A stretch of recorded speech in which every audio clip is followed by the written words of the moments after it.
Today's video is going to be all about suppressors. Basically, I was curious how they worked in Warzone 2.0, if it was the same as Modern Warfare 2 multiplayer. Do you show up on the minimap? Do you show up on the compass?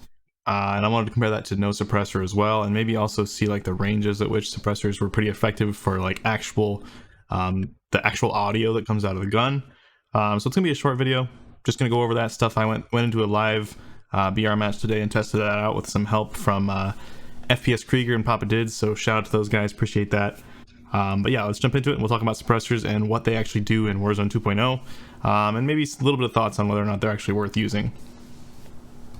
Alright, so this is me firing a suppressed MP5, and you can see that you don't show up on the minimap at all, you don't show up on the compass at all. That's just like Modern Warfare 2 multiplayer, so that's kind of what we expected.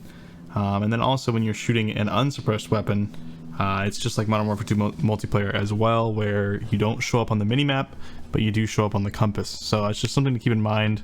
Suppressors aren't quite as necessary as they were in Warzone 1, and that's because you don't show up on the minimap when you're firing.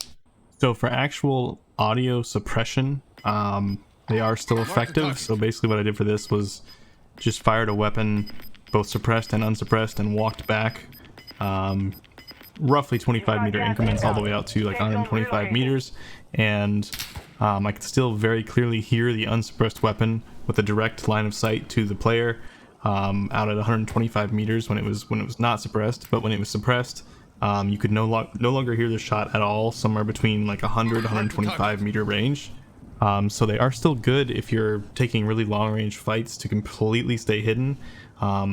But when there's bullets coming at you, it doesn't take too long to pinpoint the person shooting you anyway. So overall, I don't think suppressors are as important as they were in Warzone 1, just because you stay off the minimap regardless.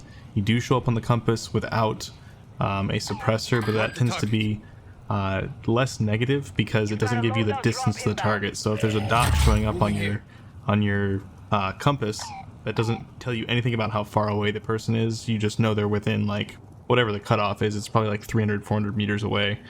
So it's just not as much information, so it's not as important.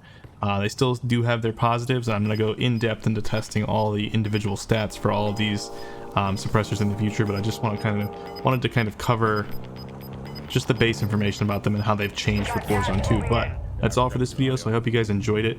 Hope you found it useful. If you did, be sure to give it a thumbs up. Don't forget to subscribe to the channel if you like all the work that I put into this stuff, and I'll see you in the next one.